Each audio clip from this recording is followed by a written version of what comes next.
I always believe की film बनवणं किंवा कुठलंही काम हे कोलॅबरेशन आहे. बरोबर. म्हणजे मी माझं काम करून मी घरी जाते असं मला फिलिंग म्हणजे मला नाही आवडत ते पर्सनली. गौरवने ती जागा स्क्रिप्टमध्येच निर्माण केली होती. म्हणजे त्याला तेव्हाच माहित होतं की मला इथे गोंधळ हवा आहे. त्याला आपल्या मातीतला ट्रान्स हवा होता की प्रेमात आदलं मधलं काही नसतं. त्याच्यामुळे तुम्हाला रोमॅन्टिक मुवमेंट्स दिसल्या, तसंच तुम्हाला त्यांच्यातला तणाव सुद्धा दिसू देत, त्यांच्यातलं म्हणजे सगळं दिसू देत, काय काय असू असलंच नाही पाहिजे बेसिकली, कारण नसतंच. सगळं माहितीये पण तरीही हे असूनही एक थर्ड पॉइंट ऑफ व्ह्यू एक वेगळा परत एक एक प्रेक्षक म्हणून त्याच्याकडे बघणं हे खरंच खूप एक्साइटिंग आहे आणि that is the beauty of our field. लेखक कधी दिग्दर्शकावर हावी नाही झाला आणि आमचा दिग्दर्शक कधी लेखकावर हावी नाही झाला. म्हणजे त्याने कधीच असं नाही केलं की हे मी लिहिलंय हे मी चेंज नाही करणार.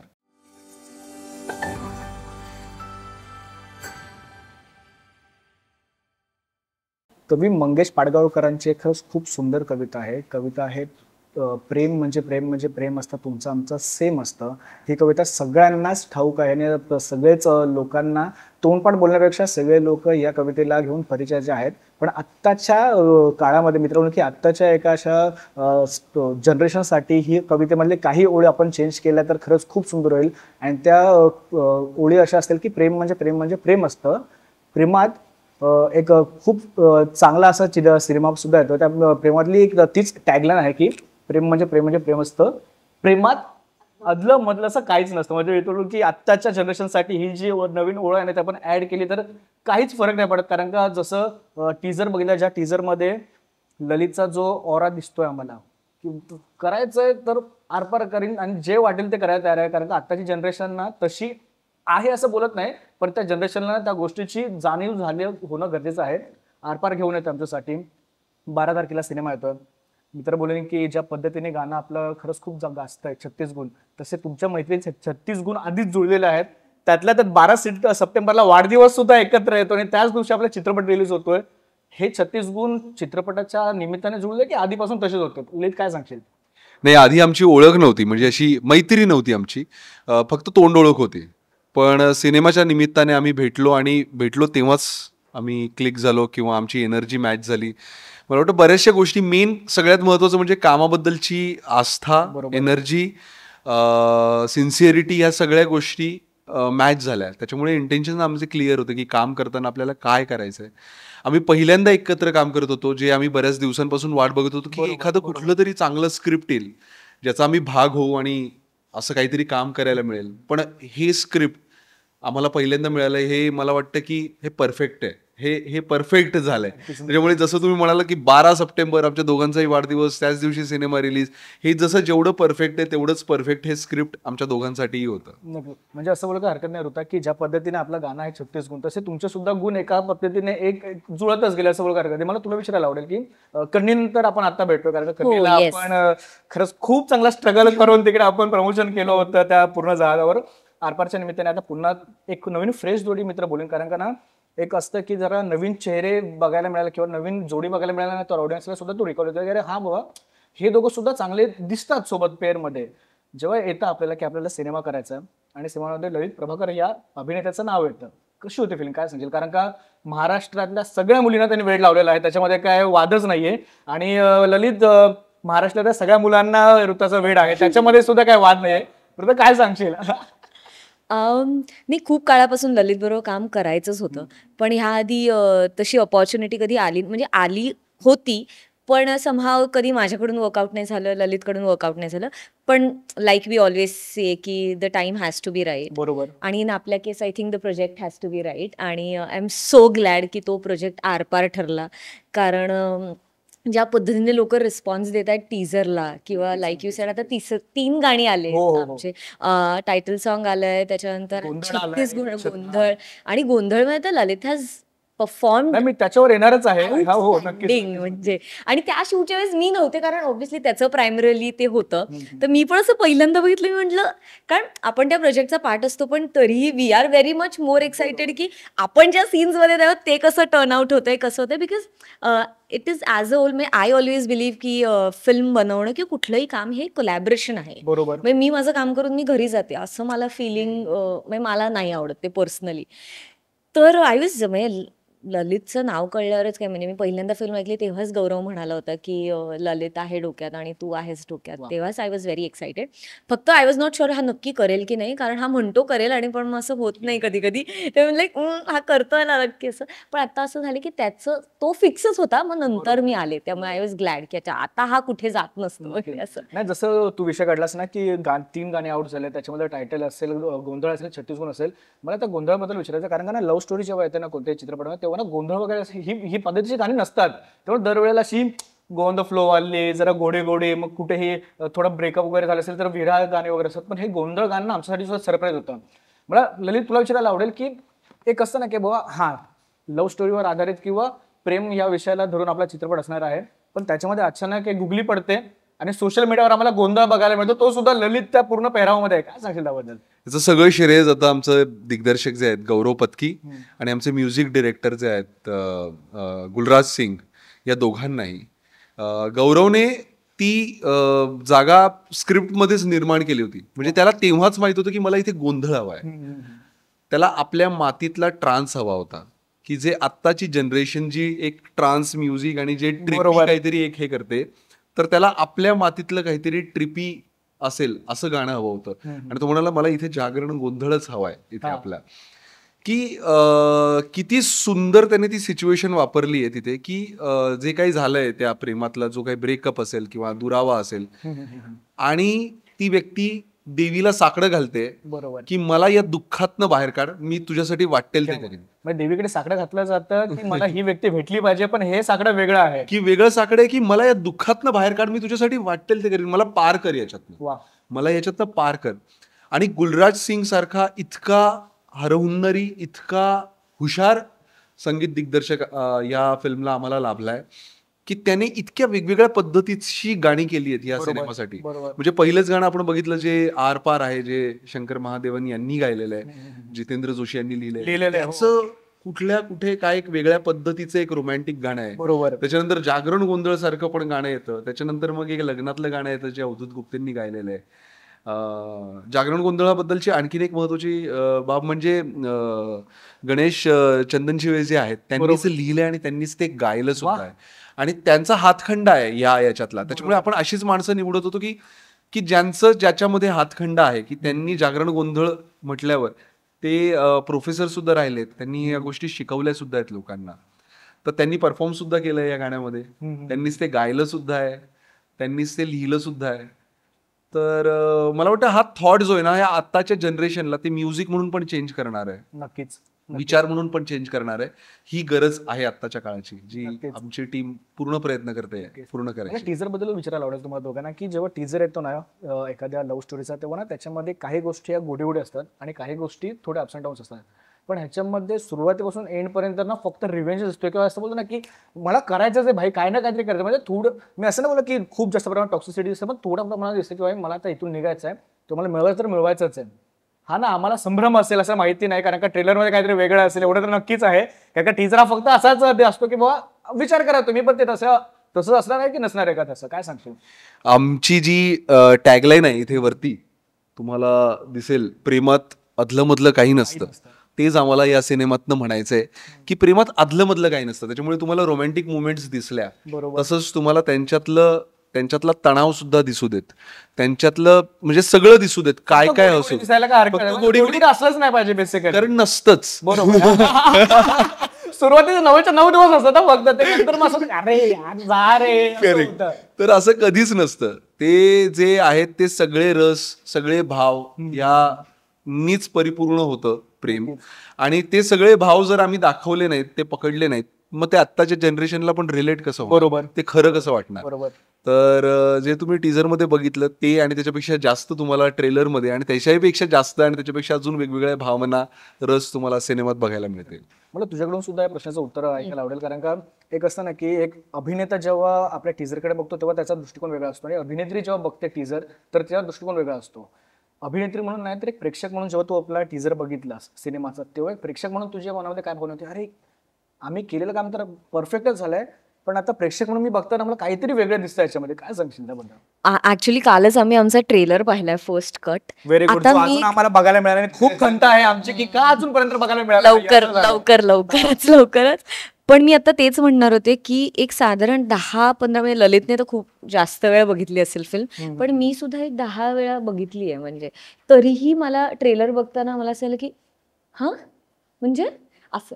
सो आणि हे लकीली म्हणजे मला असं वाटतं ललितलाही म्हणजे असं नाहीये आम्ही दोघंही याच्यात काम करतोय तर आता आम्ही ब्लाइंड झालो आहोत आणि आता आमची फिल्म आहे तर आता बाबा आता ती आम्हाला विकायचीच, असं नाहीये. अजून आय थिंक आम्ही दोघंही असे कलाकार आहोत ज्यांना व्यवस्थित एक स्वतःचं काम थर्ड पॉईंट ऑफ व्ह्यूने पण बघता येतं. नक्कीच.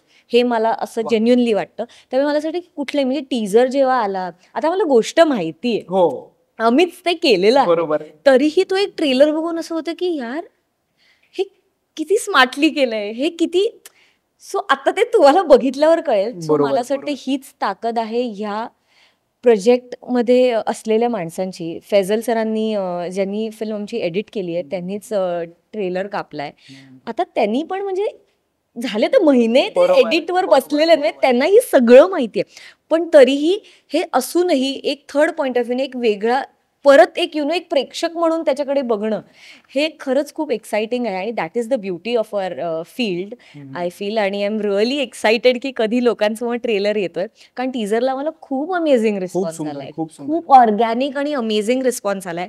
सो ट्रेलर तर खूप मजा येणार. नक्कीच ना, आम्ही सुद्धा तेवढेच उत्सुक आहोत, कारण का टीजर जेव्हा आला ना, म्हणजे जेव्हा पहिली प्रेसनोट आली, आरपार चित्रपटातली पहिली प्रेसनोट आली, कलाकारांची नावं माहिती नव्हती, पण जेव्हा कलाकारांची नावं आली ललित आणि ऋता, आमच्या सगळ्यांच्या मीडियामध्ये सुद्धा झालं की अरे भाई नवीन जोडी आहे, दोघं पण त्यांच्या कामाला घेऊन तेवढे सिरियस आहेत आणि दोघांचा ऑरा आणि दोघांचा ऑडियन्स सुद्धा वेगळा आहे, पण त्यांची एकनिष्ठता तेवढीच आहे जी आता आम्हाला टीजर मधून बघायला मिळते. मला तुला विचारायला आवडेल की सहनिर्माता ललित प्रभाकर असं सुद्धा नाव आम्हाला आता बघायला मिळालं आहे, तर सहनिर्माता ललित प्रभाकर तेवढा चांगला आहे की अभिनेता की मित्र?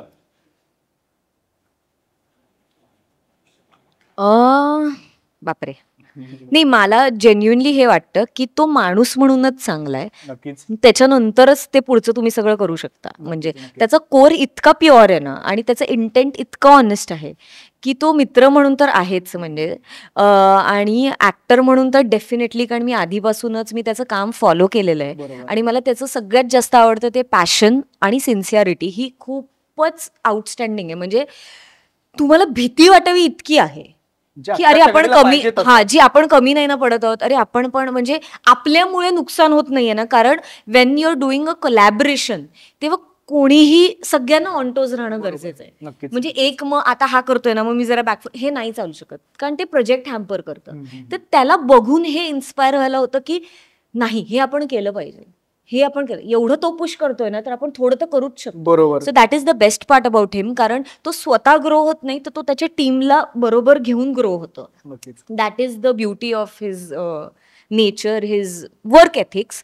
आणि तिसरं सहनिर्माता, मला जेन्युअनली हे तर वाटतंच की प्रत्येक कलाकारांनी निर्माता व्हावंच, कारण हो, कारण मग काय होतं ना की कलाकारांचे काहीतरी वेगळे प्रॉब्लेम्स असू शकतात. बरोबर. तर हे फक्त जस्ट नुसती पैसे टाकणारी व्यक्तीला कदाचित आपण हे नाही त्याला एक्सप्लेन करू शकणार की काम करताना किती डिफिकल्टी येऊ शकतं काय. पण हे जेव्हा एकाने कलाकार म्हणून काम केलेलं आहे बरोबर त्याला सांगावंच नाही लागत ना. त्यामुळे बेसिक ज्या गोष्टी आहेत त्या सांगावंच नाही लागत ललितला. नक्कीच नक्कीच. ज्या अदरवाईज जे फक्त पैसे टाकतात त्यांना कधी ते एक्सप्लेन करावं लागतं. बरोबर. असं नाही की ते देत नाहीत, देतात, पण हा जो एक्सप्लेनिंग आणि ह्यामध्ये जी एनर्जी जाते ती इथे आमची गेलीच नाहीये. कारण आमचा ऍक्टरच म्हणजे निर्माता आहे, त्यामुळे काय आता म्हणजे टँट्रम्स वगैरे काही जाणवले का अभिनेत्रींचे सहनिर्माता? सांगून टाका. काय आलं ऋता मॅडम कुठे आल्यात का नाही अजून यार, कॉल करा त्यांना, आपली डे लाईट जाते वगैरे असं काही? I had best team ever म्हणजे आणि ऋताबरोबर काम करणं म्हणजे मला असं वाटतं की मला आता पुढची ओढ आहे की मी पुढचं काम कधी करतोय. आणि आमचं हे वारंवार बोलणंही झालं त्याच्या बाबतीत. मी म्हटलं जे ते क्लिक जे होणं आहे ते त्याच्यातूनच झालं की तिची सिन्सिअरिटी काम करण्याबद्दलची, आणि ती पहिल्या सिनेमापासून आहे. तुम्ही अनन्यामधलं जरी तिचं काम बघितलंय तर ते फक्त आणि फक्त इमोशन्स आणि हे पोर्ट्रे करणं नव्हतं, ती फिजिकॅलिटी तिथपर्यंत तुम्ही पोहोचणं, त्या सगळ्या गोष्टी करणं, हे सगळं शिकणं, ह्या सगळ्या गोष्टी होत्या त्याच्यामध्ये. त्याच्यानंतरचे पण आलेले तिचे जे सिनेमे होते त्यांच्यामधलाही फरक तुम्हाला जाणवतो जेव्हा त्यांच्यातली गाणी तुम्ही बघतात. बरोबर, ज्या पद्धतीने ती नाचते, डान्स करते, जी तितक्या इजने या सगळ्या गोष्टी करते, तर तिचं कामाबद्दलची सिन्सिअरिटी आहे ना, ती अशक्य आहे. त्याच्याबद्दल तुम्ही काही डाऊटच नाही घेऊ शकत. त्यामुळे जेव्हा अशी माणसं तुमच्याबरोबर काम करताय ना, तुम्हाला सपोर्टच मिळतो. तुमचं काम सोपं होऊन जातं खरं तर. म्हणजे तुम्हाला ते असतं ना की कॅप्टनचं काम असतं की तुम्ही चांगली टीम जर निवडली ना, तुमची टीम जर चांगली असेल तर तुमचं काम सोपं होऊन जातं त्याच्याने. मग तुम्हाला कोणीही तुम्ही ओपनिंग बॅट्समन म्हणून कोणालाही उतरवा, तुम्हाला माहिती आहे की तुमची टीम चांगली आहे, तुम्हाला माहिती आहे की ते तुम्हाला कधीच पडू नाही देणार, ते तुम्हाला साथ देतील. तर तशीच टीम होती. आणि ऋता म्हणजे मी खूपच लकी आहे की ऋता आत्ता आहे या सिनेमामध्ये. आम्ही दोघंही एकत्र हा सिनेमा आम्ही केला आणि या लोकांसमोर आम्ही हा घेऊन येतोय. I am just happy. मला नाही सिनेमाच्या टायटल बद्दल तुम्हाला विचारायला आवडेल. आरपार जेव्हा ऐकायला येतं ना, तेव्हा ही आरपार ना कधी कधी मारमारी वगैरे ह्या गोष्टीच्या संदर्भातच जोडला जातं, पण आरपार आणि प्रेम ह्या गोष्टी खूप कमी जोडल्या जातात सिनेमाचं टायटल. आणि त्यातल्या त्यात जेवढं सिनेमाचं, जसं तू बोललास की कॅप्टन सोबत त्याची जर टीम चांगली असेल ना तर सगळ्या गोष्टी चांगल्या होतात. पण जर त्या कॅप्टन ऑफ द शिप जो असतो, मित्रांनो, की जो दिग्दर्शक आहे आपल्या सिनेमाचा, तोच रायटर सुद्धा आहे, लिखाण सुद्धा तेवढंच दमदार पाहिजे, तरच ते प्रेक्षकांपर्यंत तेवढं चांगल्या पद्धतीने पोचू शकतं. टीजर चांगला असणं किंवा कलाकारांचा उत्तम अभिनय, त्याच्यासोबत लिखाण सुद्धा तेवढंच महत्त्वाचं लागतं. कारण का मला असं वाटतं की आत्ताच्या घडीला लिखाण थोडंफार प्रमाणात लॅग झालं आहे मराठी चित्रपटांचा, पण जे ह्या सिनेमापासून बदलेल एवढं याची नक्की आशा आहे. काय सांगशील एकंदरीत दिग्दर्शकाचं दिग्दर्शक पॉईंट ऑफ व्ह्यू आणि लेखकाचा लेखकाचा पॉईंट ऑफ व्ह्यू, काय बोलशील? खूपच चांगलं बॅलन्स होता दोघांचाही. लेखक कधी दिग्दर्शकावर हावी नाही झाला आणि आमचा दिग्दर्शक कधी लेखकावर हावी नाही झाला. म्हणजे त्याने कधीच असं नाही केलं की हे मी लिहिलंय, हे मी चेंज नाही करणार. अच्छा. म्हणजे ते त्याच्यासाठी तो नेहमी ओपन असायचा. त्याच्यामुळे आम्ही पण काही सजेशन्स घेऊन आलो. आम्ही जर म्हटलं की यार असंही झालंय की एक अख्खाच्या अख्खा पूर्ण सीन आम्ही तेव्हाच्या तेव्हा पूर्ण इम्प्रोव्हाइज केलं. पूर्ण म्हणजे एकही डायलॉग नाहीये खरं तर त्या सीन मधला, आणि तो त्यावेळेस आम्हाला सुचलाय. पण तितक्याच मोठेपणाने त्याने ते ऍक्सेप्ट केलं, कारण सगळेजण सिनेमा मोठा होण्यासाठीच काम करतात. बरोबर बरोबर. कोणीच पर्सनली कोणासाठी काही वेगळा अजेंडा नव्हता. तर ते लेखक म्हणून आणि दिग्दर्शक म्हणून त्याचं खूप मोठेपण आहे. आणि त्याची पहिली फिल्म असतानाही हा ओपननेस असणं ही खूप मोठी गोष्ट आहे. कारण पहिली फिल्म असताना तुम्ही जास्त पॉझिटिव्ह असतात, जास्त अटॅच असतात. तुम्हाला असं वाटतं की कसं होईल आणि माझं पहिलं मी हे चेंज नाही करणार, मी हे काढणार नाही. तर तसं नाही केलं त्याने, आणि त्याने कागदावरच त्याला क्लॅरिटी खूप होती. त्यांनी लिहिलेलं जे होतं ना, मी आता गौरव सोबत बाहेर गप्पा मारतो ना, तर त्याची ना धावपळ होती की अरे असं करायचं, आपण हे करू ते करू, म्हणले की गौरव की नाही तुम्ही हे सुद्धा त्यांना विचारलं की मी विचार, मी तू काळजी करू नका तुम्ही, नाही ते दोघं तसं आहेत, ते बोलतील असं काही नाही, पण माझ्याच इथे की हा प्रश्न विचारा, ते प्रश्न विचारा. म्हणले की जर तुझा एवढा भरोसा आहे ना तुझ्या कलाकारांवर की ते बोलतात आरामात, मग काय आमच्यासाठी ते सोपं होतं की अरे जास्त त्यांना खोदून विचारण्यापेक्षा आम्ही जे प्रश्न तुम्हाला विचारतो त्याचे आम्हाला पाहिजे तशी अपेक्षित अशी उत्तरं सुद्धा येतात. ऋता, तुम्ही फक्त आता ज्या माणसाला भेटला ना तो एक झॉम्बी आहे फक्त. आता तू आता पूर्णपणे एक त्याला वाटलं मला सुद्धा, कारण का दिग्दर्शक असतो ना तो, कारण खूप जास्त काम चालू आहे आता आणि तो सगळ्याच फ्रंटवर काम करतोय. त्याची पहिली फिल्म असल्यामुळे ते जास्त अजून एक्साइटमेंट आहे. आणि या सगळ्या लोकांबरोबर काम करत असताना त्यांच्या बरोबर काम करणं, त्या वेळा, असं सगळंच तारेवरची कसरत चालू आहे त्याची. पण अमेझिंग काम करतोय तो, एवढंच मी सांगेन. नक्कीच. मला त्याच्याबद्दल हे ऍड करायचं की तो म्हणजे माझ्या आयुष्यात खूप कमी पुरुष आहेत एनिवे, पण त्यातले असे खूप कमी आहेत ज्यांना खूप हाय EQ आहे, इमोशनल क्वोशंट. त्यामुळे एक अभिनेत्री म्हणून पण तिथे समजा मी प्राची साकारत होते जी त्यांनीच लिहिलेली आहे डेफिनेटली, पण मी आत्तापर्यंत मी खूप कमीच काम केलंय, पण जेवढं काम केलंय तोपर्यंत I have never seen a male writer इतकं सुंदर फिमेल पात्र लिहिलेलं. म्हणजे खूप लेअर्ड कॅरेक्टर्स आहेत अमर आणि प्राची, तर ते लिखाणातच होते. म्हणजे असं नाहीये की म्हणजे आता दोघांनाही कास्ट केलं म्हणजे ऍज अन ऍक्टर काहीतरी आमचं कामच आहे की ते थोडं अजून वर नेऊन ठेवणं, पण ते लिहिलेलंच होतं इथे, तर तेवढं तर केलंच. तर ते गौरव मुळे ते सोपं गेलं, कारण तो एक्स्ट्रीमली त्याचा इमोशनल क्वोशंट आहे.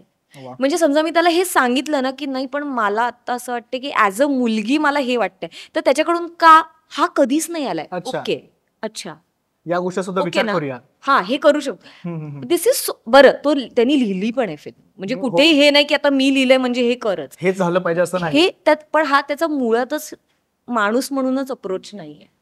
म्हणजे त्याचं पण एक साधारण असं आहे की ना, ओकेच ना, म्हणजे हे कोण करतं की दोन्ही कलाकारांना तो मेसेज करतो एव्हरी डे ऑलमोस्ट, अच्छा. की आजचा दिवस थोडा टायरिंग होता पण आपली फिल्म पोचणार आहे. हे कोण करतं? नक्कीच. जेव्हा Wien that person is also working round the clock. कलाकारांना सुद्धा तेवढी एनर्जी येते की अरे डायरेक्टर जर असा आहे आपल्या सोबत तर मग आपण तरी आणि का कमी आपल्याला पडावं? असं होतं की अरे रात्रीचे 2:30 वाजलेत, तू काय करतोयस? आजचं सीन छान हो. वा. आणि आम्हाला असं होतं की अरे तू झोपतोयस की नाही काय. आणि ऑल्सो इट इज, यार त्याची पहिली फिल्म आहे, बरोबर. त्यामुळे फक्त फिल्म नाहीये त्याच्यासाठी, सगळंच आहे. आणि त्यांनी असं धरून ठेव, त्याचं बाळ आहे यार ते. आम्हाला म्हणजे मला हेच सतत असं वाटतं की त्याला 12 तारखेनंतर काय करणार आहे यार तो. नाही, मला ना एक व्हॅक्युम येतो ना मला आयुष्यात. ना एक कौतुक वाटतं तुमच्या दोघांचं, कारण का असं ना प्रत्येक कलाकाराचं असतं की भाई चित्रपट आपला जेव्हा रिलीज होतो ना तर त्या कलाकारांना ना खूप एक्साइटमेंट असते, पण मला ना तुमच्या दोघांची गौरव बद्दलची एक्साइटमेंट मला खरंच खूप भारी वाटते सगळं. कारण का ज्या पद्धतीने ऋता बोलते ना की एक असं ना की मला खूप काय मला बोलायचं, मी जेन्युइनली मी त्याला असे मध्ये मध्ये मेसेज करते की मला साधारण असं वाटतं की आपलं बाळ कसं अचीव्ह केल्यावर आईला छान वाटतं, बरोबर. तसं एक मी रॅन्डम गौरवचं नाव सांगून हे तुम्हाला माहितीये का त्यांनी असं केलं, तू किती भारी आहे. वा. तुम्हाला असं म्हणजे मोर दॅन अस ना I feel, even Lalit because तो फर्स्ट सहनिर्माता म्हणून काम करतोय. हो. छानच होते, सगळ्यांचं छान होते, पण यार ही deserves every bit of it, क्या बात आहे. जेन्युइन. आणि असं नाही की आता फिल्म झाली तर आता ठीक आहे अभि देखो, बरोबर. असं नाहीये, तो असं- नाही असं ना की सोडणार. जेव्हा फिल्म झाल्यानंतर जेव्हा रिलीजला येते तेव्हा प्रमोशनला सुद्धा हा तुम्ही तुमचं करा, मी इकडे काम करतो वगैरे असं पण नाही. म्हणजे तुम्ही याच्या आधी वगैरे तर हे दोघं असे लावत होते स्टँडी, आणि हे म्हटलं हे दोघं नाही करत असं कोण. म्हणजे एक म्हणजे आय हॅव ऑल म्हणजे मायक्रो मॅनेजिंग. 36 गुण यालाच बोलतात. असं करेक्ट आहे. हो, बोलतात. 36 गुण. म्हणजे अमरप्राची हे 2 एक्स्ट्रीम पात्रांचीच गोष्ट आहे, पण ह्या प्रोजेक्टवर पण एक्स्ट्रीम माणसंच आहेत वा. सगळी, त्याच्याशिवाय अशा लेवलचं काम नाही होत. नक्कीच नक्कीच. वेर आपण म्हणजे म्हणजे ती लाईन उरलीच नाहीये आता. हे प्रोफेशनल पर्सनल सगळं मिक्स झालेलं आहे की नाही, ही फिल्म आता 12 तारखेपर्यंत तुम्ही बघाच, असं झालंय ते, विच इज व्हेरी रेअर. नाही, मी तर बोलेन की जर एवढी अशी गोष्ट घडत असते ना तर त्या फिल्मना 101% प्रेक्षक त्याच्यावर त्या फिल्मवर प्रेम करतातच करतात. कारण का ज्या पद्धतीने टीजरवर प्रेम केलंय, 3 गाण्यांवर प्रेम करतात, तुमच्या जोडीवर प्रेम करतात. म्हणजे ललितचा तो बॉडी ट्रान्सफॉर्मेशनचा तो फोटो, आणि अरे भाई साहब, म्हणजे मी बघितलं माझ्या खूप साऱ्या अशा मैत्रिणींच्या ललितला भयंकर वेड्यासारखा फॉलो करतात. त्यांनी स्टेटसला वगैरे ठेवणार सुद्धा, किंवा तुमच्या दोघांची जी फोटो आहे ना त्याचा तुमचा टीजर वगैरे ते करणं, कारण की ना आत्ता सध्या ना मराठी चित्रपटाला असल्या गोष्टींची ना आवश्यकता आहे. जेव्हा प्रेक्षकांना काहीतरी वेगळं बघायला मिळालं, नवीन फ्रेश जोडी बघायला मिळाली, तेव्हा प्रेक्षकांना ती नवीन सवय सुद्धा लागली की हा बाबा आम्ही या दोघांना सुद्धा बघू शकतो, किंवा ही 2 जोडी सुद्धा आम्हाला बघायला मिळेल. शेवटाकडे येतो मी, कारण का 12 तारखेनंतर भेटतो तेव्हा आम्ही खरंच खूप गप्पा मारायला आम्हाला आवडेल. चित्रपट बघितल्यानंतर आरपार येतोय 12 तारखेला, तुमचा आरपार येतोय 12 तारखेला, ललितचा, तुझा, गौरवचा, तुमच्या सगळ्यांचा. काय वेगळेपण वगैरे असं नाही, काय वेगळं बघायला मिळेल किंवा काय विचार करतील प्रेक्षकांना, ज्या पद्धतीने आरपार सांगायचं ते तुम्ही काय सांगाल प्रेक्षकांना? बाबा आरपार म्हणजे आरपारच. आम्ही आता जे काही म्हटलंय हे या सिनेमाच्या आम्ही 5%ही नाही बोललेलो आहोत आता. तुम्ही जेव्हा हा सिनेमा बघाल तेव्हा तुम्हाला कळेल की आम्ही आरपार म्हणजे काय म्हणतोय ते, कारण याच्यामध्ये आदलमधलं खरंच काहीच नाहीये. ही जी 2 माणसं आहेत प्रेमात वेडी झालेली, आणि प्रेमात ती ताकद असतेच एकमेकांना वेडं करण्याची, फक्त तुम्हाला पार्टनर जो आहे ना तो योग्य सापडला पाहिजे, आणि तो कसा, मग त्यांचं काय काय होतं ते तुम्हाला या सिनेमात बघायला मिळेल. तर आरपार आमचा 12 सप्टेंबरला सिनेमा येतोय. 12 सप्टेंबरला आमचा दोघांचा वाढदिवस सुद्धा आहे. तर आमचं वाढदिवसाचं गिफ्ट आम्हाला हवंय तुमच्याकडून की आमचा सिनेमा थिएटरमध्ये जाऊन बघा. नक्कीच नक्कीच नक्कीच. कृता? नाही, ललित सगळंच बोललाय छान, मी मम म्हणते आता. नाही, एक फक्त मला बोलायचं आहे. हो हो. आमचे जे काही इंटरव्ह्यूज होत आहेत ना, मला खूप खरंच बरं वाटतंय, कारण तुम्ही ज्या पद्धतीने प्रश्न विचारताय ना आता, त्याच्यावरून सुद्धा आम्हाला कळतंय की आम्ही जे केलंय ना ते केवढं जेन्युअनली पोहोचतंय. धन्यवाद. धन्यवाद. कारण ती एनर्जी कळते आपल्याला लगेच, जसं तुम्हाला पण कळतं की तुम्ही जे प्रश्न विचारताय त्याच्यावरून आम्हाला कळतंय की तुम्हाला काय वाटतंय सिनेमाबद्दल. तुम्ही सारखं म्हणताय की आत्ता या अशा सिनेमाची गरज होती, तुम्ही सारखं म्हणताय की हे असं, ह्याच्याने काहीतरी चेंज होईल, ह्याच्याने काहीतरी लोकांचा दृष्टिकोन बदलेल, असं वाटतं की याच्याने डायलॉग्स आणि स्क्रिप्ट, नक्कीच नक्कीच. हे सगळं तुम्हाला हे पोटेन्शियल ह्या फिल्ममध्ये दिसतंय. त्याच्यासाठी आम्हाला मग आम्हाला बरं वाटतंय. सो आम्ही सुद्धा आता वाट बघतोय 12 तारखेची. तर थँक्यू सो मच. नाही खरंच खूप भारी वाटत. तुर्तास मी तर थांबतो. 12 तारखेनंतर भेटू आणि 12 तारखेनंतर खऱ्या गप्पा मारायला मी तर बोलून की आता हा इंटरव्ह्यू झाला पण 12 तारखेनंतर ना अजून आम्हाला कळेल की अरे अच्छा ललित हे बोललेला का, तो कोणता सीन पूर्ण मी चेंज केला तर तो हा सीन होता का. तोपर्यंत खरंच खूप धन्यवाद Thank you. लेट्स सोबत गप्पा मारल्याबद्दल आणि तुमच्या दोघांसोबत तुमच्या संपूर्ण टीमला all the very best. Thank you so much. Social मीडियाच्या भाऊ गर्दीत विश्वासार्हतेने चकाकणारे नाव म्हणजे लेट्सअप मराठी. सगळ्यांना, सगळ्या नागरिकांना ती स्पीच, ती लेट्सअप वरील मुलाखती म्हणजे विचारांचा खजिना. त्यानंतरच्या निवडणुकीमध्ये मला सोडून गेले. बातम्या केवळ वस्तुस्थिती सांगणाऱ्या, न प्रोपगंडा, फक्त जनतेचा अजेंडा. क्योंकि आने वाला कल जाने वाला है, जाने वाला कल आने वाला है. राजकारण, मनोरंजन असो की क्रीडा क्षेत्र, महाराष्ट्राची स्पंदने संवेदनशीलतेने टिपणारे माध्यम म्हणजे लेट्सअप मराठी. जगासोबत एक पाऊल पुढे राहण्यासाठी लेट्सअपचे ॲप, सोशल मीडिया आणि वेबसाईट सोबत कनेक्टेड रहा.